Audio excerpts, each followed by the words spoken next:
Hi dears, welcome back. ನಾನು cilia. ಇವತ್ತು ಪ್ರತಿಯೊಬ್ಬರಿಗೂ ಉಪಯೋಗವಾಗುವಂತಹ ಕೆಲವೊಂದು ಕಿಚನ್ ಟಿಪ್ಸ್, ಅದೇ ರೀತಿ ಪ್ರತಿದಿನ ನಾವು ಉಪಯೋಗಿಸುವ ಗ್ಯಾಸನ್ನು ಉಳಿತಾಯ ಮಾಡುವಂತಹ ಕೆಲವೊಂದು ಸಣ್ಣ ಪುಟ್ಟ ಟಿಪ್ಸ್ಗಳನ್ನು ಸಹ ನಿಮಗೆ ತೋರಿಸ್ತಾ ಇದ್ದೀನಿ. ನನ್ನ ಈ ವಿಡಿಯೋ ನೋಡ್ತಿದ್ದಂಗೆ ನಿಮಗೆ ಇಷ್ಟ ಆದರೆ ಪ್ಲೀಸ್ ಲೈಕ್ ಮಾಡಿ, ಶೇರ್ ಮಾಡಿ. ಚಾನಲನ್ನು ಸಬ್ಸ್ಕ್ರೈಬ್ ಮಾಡಿಲ್ಲ ಅಂದರೆ ಪ್ಲೀಸ್ ಸಬ್ಸ್ಕ್ರೈಬ್ ಮಾಡಿ, ನನಗೆ ಸಪೋರ್ಟ್ ಮಾಡಿ. ಫಸ್ಟ್ ಟಿಪ್ ನೋಡಿ, ಹಳೆಯ ಕಾಲದಿಂದ ನಮ್ಮ ಅಜ್ಜಿಯಂದಿರೆಲ್ಲ ಮಾಡ್ತಿದ್ದ ಒಳ್ಳೆಯ ಒಂದು ಟಿಪ್ ಇದು. ನೀವು ದಿನ ಇಡ್ಲಿ ದೋಸೆ ಮಾಡೋರಾಗಿದ್ದರೆ ನಿಮಗೆ ತುಂಬ ಉಪಕಾರ ಆಗುತ್ತೆ ಈ ಟಿಪ್ ನೋಡಿ. ಇದು ನಾನು ಇವತ್ತು ದೋಸೆ ಮಾಡಿ ಉಳಿದಿರುವ ಹಿಟ್ಟು, ಒಂದು ಸ್ವಲ್ಪ ಹಿಟ್ಟು ಈ ಪಾತ್ರೆಯಲ್ಲಿದೆ. ಅದೇ ರೀತಿ ದೋಸೆಗೆ ಕಲಸಿ ಇಟ್ಟಿರುವ ಆ ಪಾತ್ರೆ ಸಹ ಅದೇ ರೀತಿ ಇದೆ.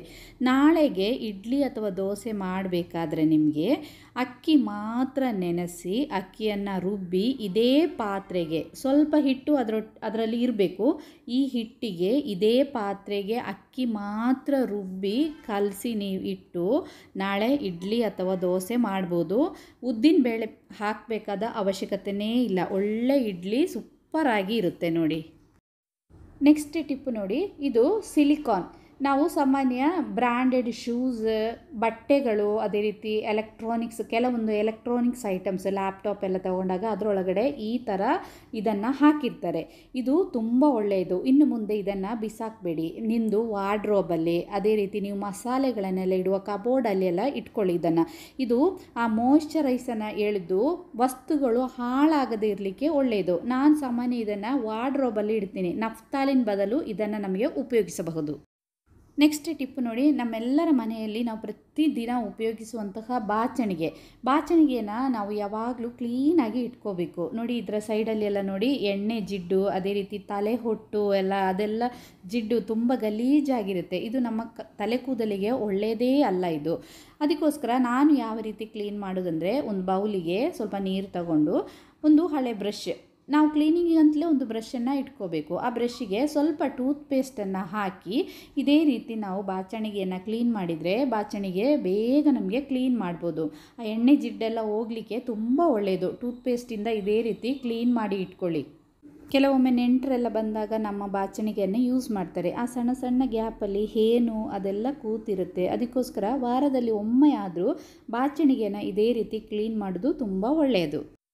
ನೆಕ್ಸ್ಟ್ ಟಿಪ್ ನೋಡಿ, ಪ್ರತಿದಿನ ನಾವು ಉಪಯೋಗಿಸ್ತೀವಿ ಹಸಿಮೆಣಸಿನ್ಕಾಯಿಯನ್ನು ತಂದ ತಕ್ಷಣ ಅದರ ತೊಟ್ಟನ್ನೆಲ್ಲ ತೆಗೆದು ಸ್ವಲ್ಪ ನೀರಿಗೆ ಉಪ್ಪು ಮತ್ತು ವಿನಿಗರನ್ನು ಹಾಕಿ ಆ ನೀರಲ್ಲಿ ಹಸಿಮೆಣಸಿನ್ಕಾಯಿಯನ್ನು ಚೆನ್ನಾಗಿ ತೊಳೆದು ಇದೇ ರೀತಿ ಒಂದು ಡಬ್ಬದಲ್ಲಿ ಹಾಕಿ ಫ್ರಿಜ್ಜಲ್ಲಿ ಸ್ಟೋರ್ ಮಾಡಿ ಇಟ್ಕೊಂಡ್ರೆ ನಮಗೆ ತುಂಬ ಹೆಲ್ಪ್ ಆಗುತ್ತೆ, ತುಂಬ ಟೈಮ್ ಸೇವ್ ಆಗುತ್ತೆ.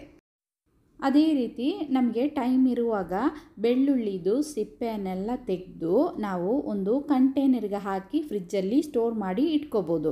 ನಮಗೆ ಒಂದು 10 ದಿನಕ್ಕೆ 15 ದಿನಕ್ಕೆ ಬೇಕಾಗುವಷ್ಟು ಬೆಳ್ಳುಳ್ಳಿಯನ್ನು ಇದೇ ರೀತಿ ಒಂದು ಗ್ಲಾಸ್ ಜಾರಿಗೆ ಅದರ ಸಿಪ್ಪೆಯನ್ನೆಲ್ಲ ತೆಗೆದು ಕ್ಲೀನ್ ಮಾಡಿ ಅದನ್ನು ನೀರಿಗೆ ಹಾಕಿ ತೊಳೆದು ಒಂದು ಕಂಟೈನರ್ಗೆ ಹಾಕಿ ಕವರ್ ಮಾಡಿ ಫ್ರಿಜ್ಜಲ್ಲಿ ನಾವು ಇಟ್ಕೊಂಡ್ರೆ ನಮ್ಮದು ಕೆಲಸ ತುಂಬ ಸುಲಭ ಆಗುತ್ತೆ.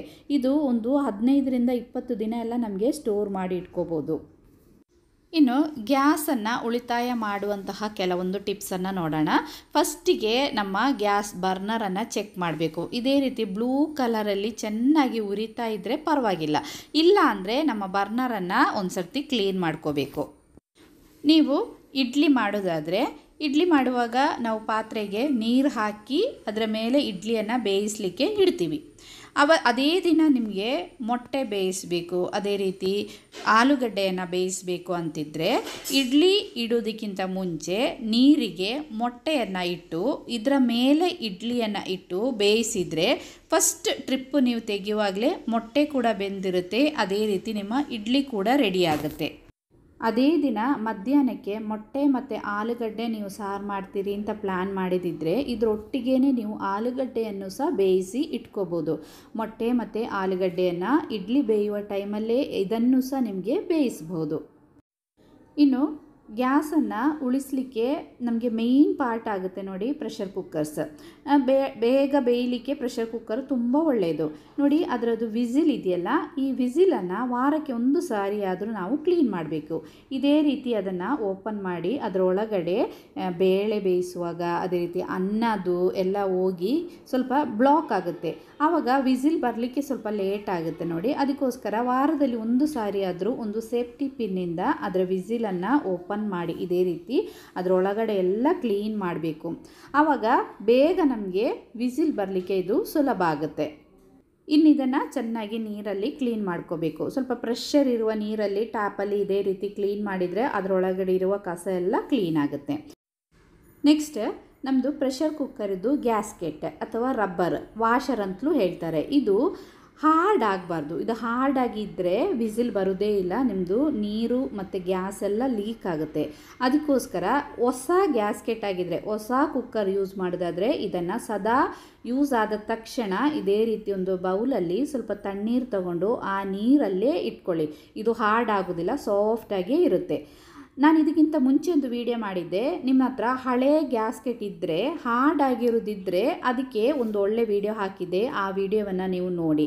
ಇದು ಹೊಸ ಗ್ಯಾಸ್ಕೆಟನ್ನು ಯಾವಾಗಲೂ ನೀವು ಇದೇ ರೀತಿ ತಣ್ಣೀರಲ್ಲಿ ಇಟ್ಟರೆ ಇದು ಹಾರ್ಡ್ ಆಗೋದಿಲ್ಲ.